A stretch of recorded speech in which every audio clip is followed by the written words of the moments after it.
ವಿರೋಧದ ಮಧ್ಯೆಯೂ ಜಾತಿ ಗಣತಿ ಶುರು. ಹೇಳಿದಂತೆಯೇ ಮಾಡಿಬಿಡ್ತು ರಾಜ್ಯ ಸರ್ಕಾರ.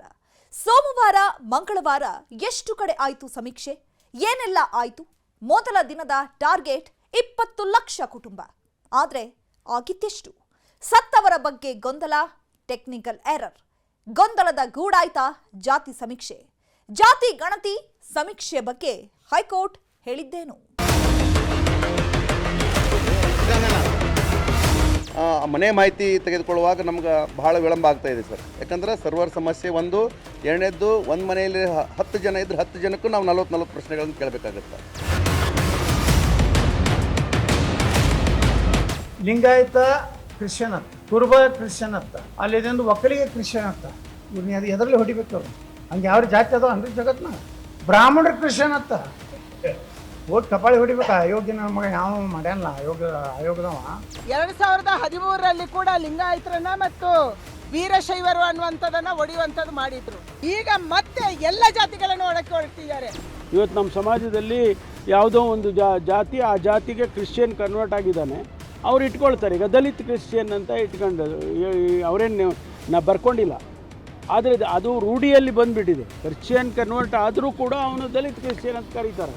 ಏನಿಲ್ಲ, ನಾವೆಲ್ಲ ಸರಿ ಮಾಡ್ತೀವಿ, ಯಾರು ಗೊಂದಲ ಆಗೋದು ಬೇಡ. ಬಿಜೆಪಿಯವರು ಬೇರೆ ಪಾರ್ಟಿಯವರೆಲ್ಲ ಬಹಳ ಷಡ್ಯಂತ್ರವಾಗಿ ಪ್ರಚಾರ ಮಾಡ್ತಾ ಇದ್ದಾರೆ. ರಾಜ್ಯದಲ್ಲಿ ಜಾತಿ ಅಂದ್ರೆ ಸಾಕು ಹೋರಾಟ ಶುರುವಾಗುತ್ತೆ. ಜಾತಿ ಗಣತಿ ಅಂದ್ರೆ ಸಾಕು ಗಲಾಟೆಗಳೇ ನಡೆಯುತ್ತೆ. ಅದಕ್ಕೆ ರಾಜ್ಯದಲ್ಲಿ ಅದಾಗಲೇ ಮಾಡಿದ ಜಾತಿ ಗಣತಿಯನ್ನೇ ಸರಿಯಾಗಿ ಜನರ ಮುಂದೆ ಇಟ್ಟು ಅದನ್ನು ಜಾರಿ ಮಾಡಲು ಆಗಲಿಲ್ಲ. ಈಗ ಮತ್ತೊಮ್ಮೆ ಜಾತಿ ಗಣತಿ ಸಮೀಕ್ಷೆ ಅಂತ ಸರ್ಕಾರ ಮಾಡಲು ಮುಂದಾಗಿದ್ದು, ಮೊದಲ ದಿನವೇ ಒಂದಷ್ಟು ಗೊಂದಲಗಳು, ಅಡೆತಡೆಗಳು ಉಂಟಾಗಿವೆ.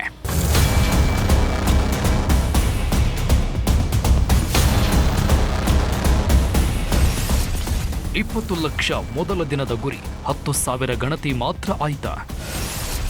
ತಾಂತ್ರಿಕ ದೋಷ, ಶಿಕ್ಷಕರ ವಿರೋಧ, ಮೊದಲ ದಿನವೇ ಏನೆಲ್ಲ ಸಮಸ್ಯೆ? ಹೈಕೋರ್ಟ್ ಆದೇಶದ ಮೇಲೆ ನಿಂತಿದೆಯಾ ಜಾತಿ ಗಣತಿ ಭವಿಷ್ಯ? ಜಾತಿ ಗಣತಿ ಇದು ಹಿಂದೂ ಧರ್ಮದ ವಿರುದ್ಧ ಷಡ್ಯಂತ್ರ. ಜಾತಿಗಳನ್ನು ಒಡೆಯೋ ಕೆಲಸ ಅಂತ ವಿಪಕ್ಷಗಳು ಉರಿದು ಬೀಳ್ತಿವೆ. ಯಾರು ಹೇಳಿದ್ದು ಜಾತಿ ಗಣತಿ ಅಂತ? ನಾನ್ಸೆನ್ಸ್. ಇದು ಸಮೀಕ್ಷೆ, ಸಾಮಾಜಿಕ ಆರ್ಥಿಕ ಸ್ಥಿತಿಗತಿಗಳ ಸಮೀಕ್ಷೆ ಅಂತ ಕೈ ನಾಯಕರು ಸಮರ್ಥನೆ ಮಾಡಿಕೊಡ್ತಿದ್ದಾರೆ.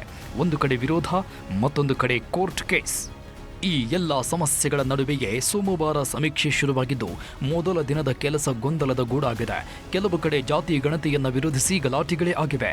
ಇನ್ನು ಕೆಲವು ಕಡೆ ಪ್ರತಿಭಟನೆಗಳು ನಡೆದಿವೆ.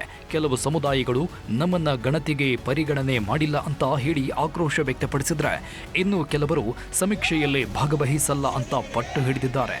ಇನ್ನು ಜಾತಿ ಗಣತಿ ಸಮೀಕ್ಷೆಯನ್ನ ಮಾಡಬೇಕಾದ ಶಿಕ್ಷಕರೇ ನಾವು ಮಾಡಲ್ಲ ಅಂತ ಪಟ್ಟು ಹಿಡಿದು ಪ್ರತಿಭಟನೆಗಳನ್ನ ಮಾಡಿರೋ ಘಟನೆಗಳು ಕೆಲವು ಕಡೆ ನಡೆದಿವೆ.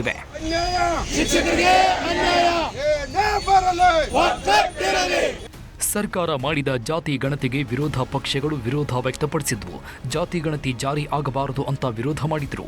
ರಾಜ್ಯದ ಪ್ರಬಲ ಸಮುದಾಯಗಳು ಎನಿಸಿಕೊಂಡ ಒಕ್ಕಲಿಗ ಮತ್ತು ಲಿಂಗಾಯತ ಸಮುದಾಯಗಳು ಜಾತಿ ಗಣತಿ ವರದಿ ಜಾರಿಯಾಗದಂತೆ ಮಾಡಲು ಪ್ರಯತ್ನಗಳನ್ನು ಮಾಡಿದ್ರು.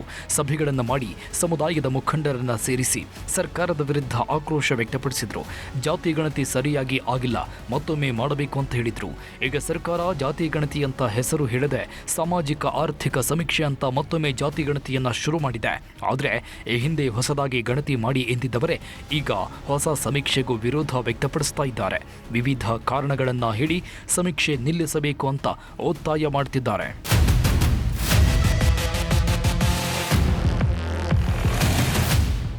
ಭಾನುವಾರವಷ್ಟೇ ಎಲ್ಲ ಜಿಲ್ಲೆಗಳಲ್ಲೂ ಬಿಜೆಪಿ ನಾಯಕರು ಸಭೆಗಳನ್ನು ಮಾಡಿ ಸರ್ಕಾರ ಸಮೀಕ್ಷೆ ಸರಿಯಾದ ರೀತಿಯಲ್ಲಿ ಆಗ್ತಾ ಇಲ್ಲ, ಹಿಂದೂಗಳನ್ನು ಒಡೆಯುವ ಕೆಲಸ ಮಾಡ್ತಿದ್ದಾರೆ, ಹಿಂದೂಗಳ ಸಂಖ್ಯೆಯನ್ನು ಕಡಿಮೆ ಮಾಡುವ ಪ್ರಯತ್ನ ಆಗ್ತಾ ಇದೆ ಅಂತ ಆಕ್ರೋಶ ವ್ಯಕ್ತಪಡಿಸಿದರು.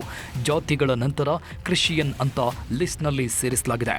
ಲಿಂಗಾಯತ ಕ್ರಿಶ್ಚಿಯನ್, ಬ್ರಾಹ್ಮಣ ಕ್ರಿಶ್ಚಿಯನ್, ಕುರುಬ ಕ್ರಿಶ್ಚಿಯನ್ ಅಂತ ಮಾಡಿ ಹಿಂದೂ ಧರ್ಮವನ್ನು ಒಡೆಯೋ ಕೆಲಸ ಮಾಡ್ತಿದ್ದಾರೆ. ಮೊದಲು ಅದನ್ನು ತೆಗೆಯಬೇಕು ಅಂತ ಒತ್ತಾಯ ಮಾಡಿದರು. ಅಲ್ರಿ ಅಂತ ಮೂರ್ಖ ಸರ್ವೆ ರೀ. ಲಿಂಗಾಯತ ಕ್ರಿಶ್ಚಿಯನ್ ಅಂತ, ಕುರುಬ ಕ್ರಿಶ್ಚಿಯನ್ ಅಂತ, ಅಲ್ಲಿದೊಂದು ಒಕ್ಕಲಿಗೆ ಕ್ರಿಶ್ಚಿಯನ್ ಅಂತ. ಇವ್ರನ್ನ ಅದು ಎದರಲ್ಲಿ ಹೊಡಿಬೇಕು? ಅವ್ರನ್ನ ಹೋಗಿ ಕಪಾಳಿ ಹೊಡಿಬೇಕು. ಅಯೋಗ್ಯ ನನ್ನ ಮಗ ಯಾವ ಮಾಡ್ಯಾನಲ್ಲ ಆಯೋಗದವ. ವ್ಯವಸ್ಥಿತವಾಗಿ ಹಿಂದೂ ಸಮಾಜ ನೀವು ಬರೀ ಲಿಂಗಾಯತ ಅಲ್ಲಕ್ಕೆ ಹೋಗ್ಬೇಡ್ರಿ. ಇವತ್ತು ಬ್ರಾಹ್ಮಣ ಸಮುದಾಯನೂ ಹೊಡಿಲಿಕ್ಕೆ ಇವತ್ತು ಎಷ್ಟು ಬ್ರಾಹ್ಮಣರೊಳಗೆ ಮಾಡಿಟ್ಟಾರ. ಅಂದ್ರೆ ಎಲ್ಲ ಸಮುದಾಯಗಳು ಒಡೆದು ಛಿದ್ರ ಮಾಡಿ ಸಾವಿರ ಕೈಯಾಗ ಈ ದೇಶ ಕೊಡ್ಬೇಕು ಅಂತ ಸಿದ್ದರಾಮಯ್ಯನಂಥವ್ರು, ರಾಹುಲ್ ಗಾಂಧಿ ಅಂತವರು, ಸೋನಿಯಾ ಗಾಂಧಿ ಅಂತರೂ ಒಂದು ಚರ್ಚದ ಇದು ಆಗ್ಲಿಕ್ಕೆ ಅಡ್ಡಿ ಇದಾವೆ. ಜಾತಿ ಗಣತಿ ಮಾಡ್ತಾ ಇರೋದು ಸರ್ಕಾರದ ಸ್ವಾರ್ಥಕ್ಕಾಗಿ. ಸಿದ್ದರಾಮಯ್ಯ ತಮ್ಮ ಸ್ವಹಿತಾಸಕ್ತಿಗಾಗಿ ಜಾತಿ ಗಣತಿ ಮಾಡ್ತಿದ್ದಾರೆ ಅಂತ ಬಿಜೆಪಿ ನಾಯಕರು ಆಕ್ರೋಶ ವ್ಯಕ್ತಪಡಿಸಿದರು. ಸಿದ್ದರಾಮಯ್ಯನವರ ನಡವಳಿಕೆ ಮತ್ತು ಆಚರಣೆ ಅರ್ಬನ್ ನಕ್ಸಲ್ ರೀತಿ ಇದೆ. ಅರ್ಬನ್ ನಕ್ಸಲ್ ಅಂತ ಕರಿಬೇಕಂದ್ರೆ ಸಿದ್ದರಾಮಯ್ಯನವರನ್ನ ಕರಿಬೇಕು. ರಾಜ್ಯ ಸರ್ಕಾರ ಜಾತಿ ಗಣತಿ ಮಾಡುವುದಕ್ಕೆ ಸಂವಿಧಾನದಲ್ಲಿ ಅಧಿಕಾರವಿಲ್ಲ.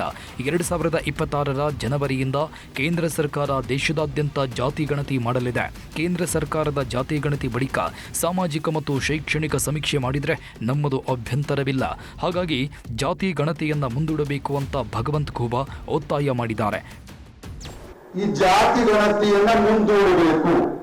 ಕೇಂದ್ರ ಸರ್ಕಾರ ಜಾತಿ ಗಣತಿ ಮಾಡಿದ ನಂತರ ನೀವು ಬೇಕಾದರೆ ಆರ್ಥಿಕವಾಗಿ, ಶೈಕ್ಷಣಿಕವಾಗಿ ಸಮೀಕ್ಷೆ ಮಾಡಿಕೊಳ್ಳೋದ್ರಲ್ಲಿ ನಮ್ದೇನು ಅಭ್ಯಂತರವಿಲ್ಲ, ತೊಂದರೆವಿಲ್ಲ.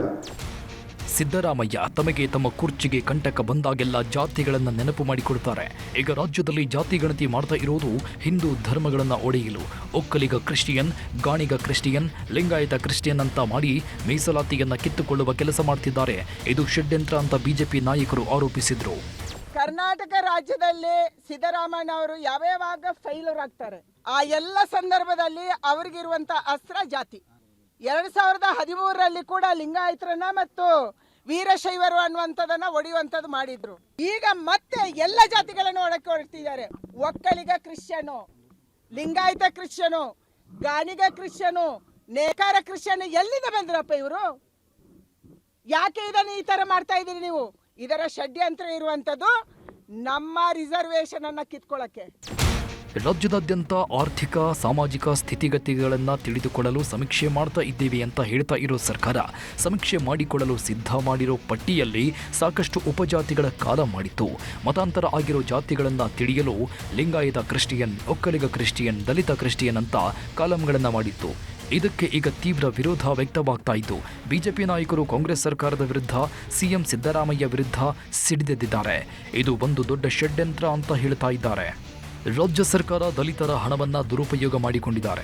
ಜನರ ಗಮನ ಬೇರೆಡೆ ಸೆಳೆಯಲು ಜಾತಿ ಗಣತಿ ಶುರು ಮಾಡಿದ್ದಾರೆ. 420 ಕೋಟಿ ಹಣ ಖರ್ಚು ಮಾಡಿ ಜಾತಿ ಗಣತಿ ಮಾಡೋ ಅವಶ್ಯಕತೆ ಏನಿದೆ? ಹಿಂದೂ ಧರ್ಮವನ್ನು ಒಡೆಯೋದಕ್ಕಾಗಿ ಜಾತಿ ಗಣತಿ ಮಾಡಲಾಗುತ್ತಿದೆ. ರಾಹುಲ್ ಗಾಂಧಿ, ಸೋನಿಯಾ ಗಾಂಧಿ ಮಾತು ಕೇಳಿ ಹಿಂದೂ ಧರ್ಮ ಒಡೆಯುವ ಕೆಲಸ ಸಿಎಂ ಮಾಡ್ತಿದ್ದಾರೆ. ಭಾರತವನ್ನು ಕ್ರಿಶ್ಚಿಯನ್ ರಾಷ್ಟ್ರ ಮಾಡಲು ಸೋನಿಯಾ ಗಾಂಧಿ ಪ್ಲಾನ್ ಮಾಡಿದ್ದಾರೆ ಅಂತ ಗೋವಿಂದ ಕಾರಜೋಳ ಆರೋಪ ಮಾಡಿದರು. ಯಾರಿಗೆ ಮೋಸ ಮಾಡ್ಲಿಕ್ಕೆ ಕೊಟ್ಟಿದ್ರಿ ನೀವು? ಸಿದ್ದರಾಮಯ್ಯನವರು ಕುರ್ಚಿ ಆಚೆ, ಸೋನಿಯಾ ಗಾಂಧಿ, ರಾಹುಲ್ ಗಾಂಧಿ ಅವ್ರ ತಾಳಕ್ಕೆ ತಕ್ಕಂಗ ಕುಣಿತಾ ಇದ್ದೀರಿ ಅಂತ ನಾನು ಭಾಳ ಸ್ಪಷ್ಟವಾಗಿ ಹೇಳಲಿಕ್ಕೆ ಬಯಸ್ತೇನೆ. ಅವ್ರಿಗೇನಾಗಿದೆ, ಸೋನಿಯಾ ಗಾಂಧಿಗೆ ಭಾರತ ದೇಶವನ್ನು ಕ್ರಿಶ್ಚಿಯನ್ಮಯ ಮಾಡಿ ಹೋಗುವಂಥ ಒಂದು ಹುನ್ನಾರದ ಅಂತ ನನಗನ್ನಿಸ್ತದೆ. ಅದಕ್ಕೆ ಕುರುಬ ಕ್ರಿಶ್ಚಿಯನ್ರ ಅಂತ ಹೇಳೋದು, ಮರಾಠ ಕ್ರಿಶ್ಚಿಯನ್ರ ಅಂತ ಹೇಳೋದು ಯಾವ ಸೀಮೆ ಇದು ಗೊತ್ತಿಲ್ಲ ನನಗೆ. ಒಂದು ಕಡೆ ವಿಪಕ್ಷಗಳ ನಾಯಕರು ಜಾತಿ ಗಣತಿಯನ್ನು ತೀವ್ರವಾಗಿ ವಿರೋಧ ಮಾಡ್ತಾ ಇದ್ದಾರೆ. ಮತ್ತೊಂದು ಕಡೆ ರಾಜ್ಯದ ಎಲ್ಲ ಸಮುದಾಯಗಳ ಶ್ರೀಗಳು ತಮ್ಮ ಸಮುದಾಯಕ್ಕೆ ಯಾವ ಜಾತಿಯನ್ನು ಬರೆಸಬೇಕು, ಯಾವ ಧರ್ಮವನ್ನು ಸಮೀಕ್ಷೆಯಲ್ಲಿ ಬರೆಸಬೇಕು ಅಂತ ಸೂಚನೆಗಳನ್ನು ಕೊಡ್ತಿದ್ದಾರೆ. ಮಠಾಧೀಶರು, ಸ್ವಾಮೀಜಿಗಳು ತಮ್ಮ ಸಮುದಾಯದ ನಾಯಕರನ್ನು ಕರೆಸಿ ಮಾತುಕತೆ ಮಾಡ್ತಿದ್ದಾರೆ. ಹೀಗೆಲ್ಲ ಇರುವಾಗಲೇ ಸರ್ಕಾರ ಸೋಮವಾರ ಜಾತಿ ಸಮೀಕ್ಷೆಯನ್ನು ಶುರು ಮಾಡಿಬಿಟ್ಟಿದೆ. ಸರಿಯಾದ ಸಿದ್ಧತೆ ಇಲ್ಲದೆ ಇದ್ರೂ ಸಹ ರಾಜ್ಯದಾದ್ಯಂತ ಸಮೀಕ್ಷೆಯನ್ನು ನಡೆಸುವ ಕಾರ್ಯಕ್ಕೆ ಚಾಲನೆ ಕೊಟ್ಟುಬಿಟ್ಟಿದೆ. ಸರ್ಕಾರದ ಸಮೀಕ್ಷೆ ವಿರೋಧಿಸಿ ಪ್ರತಿಭಟನೆ. ಸಮೀಕ್ಷೆ ಮಾಡಲು ಹೋಗಲ್ಲ ಅಂತ ಶಿಕ್ಷಕರ ಆಕ್ರೋಶ. ಕಳೆದ ಬಾರಿ ಜಾತಿ ಗಣತಿ ಮಾಡುವಾಗ ಸಾಕಷ್ಟು ಗೊಂದಲಗಳು ಆಗಿದ್ದವು, ಟೀಕೆಗಳು ವ್ಯಕ್ತವಾಗಿದ್ದವು. ಸಾಕಷ್ಟು ಮಂದಿ ನಮ್ಮ ಮನೆ ಬಳಿ ಯಾರೂ ಬಂದೇ ಇಲ್ಲ, ನಮ್ಮನ್ನ ಸಮೀಕ್ಷೆ ಮಾಡೇ ಇಲ್ಲ ಅಂತ ಹೇಳಿದ್ರು. ಇದನ್ನೆಲ್ಲ ಗಮನದಲ್ಲಿಟ್ಕೊಂಡು ಈ ಬಾರಿ ಪಕ್ಕಾ ಪ್ಲಾನಿಂಗ್ನೊಂದಿಗೆ ಅತಿ ಶೀಘ್ರವಾಗಿ ಸಮೀಕ್ಷೆ ಮಾಡಿ ಮುಗಿಸಬೇಕು ಅಂತ ತೀರ್ಮಾನಿಸಿದ ಸರ್ಕಾರ 1,60,000 ಶಿಕ್ಷಕರನ್ನ ಬಳಸಿಕೊಂಡು ಒಂದೇ ಹಂತದಲ್ಲಿ ಸಮೀಕ್ಷೆ ಮಾಡಿ ಮುಗಿಸಲು ತೀರ್ಮಾನಿಸಿತ್ತು. ಸೆಪ್ಟೆಂಬರ್ 22ರಿಂದ ಅಕ್ಟೋಬರ್ 7 ಅಂದರೆ 2 ವಾರದಲ್ಲಿ ಸಮೀಕ್ಷೆಯನ್ನ ಮುಗಿಸಲು ತೀರ್ಮಾನಿಸಲಾಗಿತ್ತು. ಆದರೆ ಈಗ ಸರ್ಕಾರದ ತೀರ್ಮಾನಕ್ಕೆ ಭಾರಿ ವಿರೋಧ ವ್ಯಕ್ತವಾಗ್ತಿದೆ.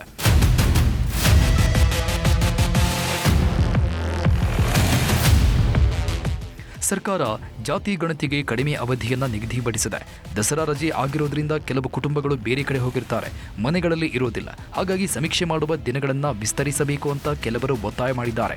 ಇನ್ನು ತ್ವರಿತವಾಗಿ ಸಮೀಕ್ಷೆ ಮಾಡಲು ರಾಜ್ಯದಾದ್ಯಂತ 1,60,000 ಶಿಕ್ಷಕರನ್ನ ನೇಮಕ ಮಾಡಲಾಗಿದೆ. ಇದರಲ್ಲಿ ವಯಸ್ಸಾದವರು, ಗರ್ಭಿಣಿಯರು, ಅಂಗವಿಕಲರು ಎಲ್ಲರ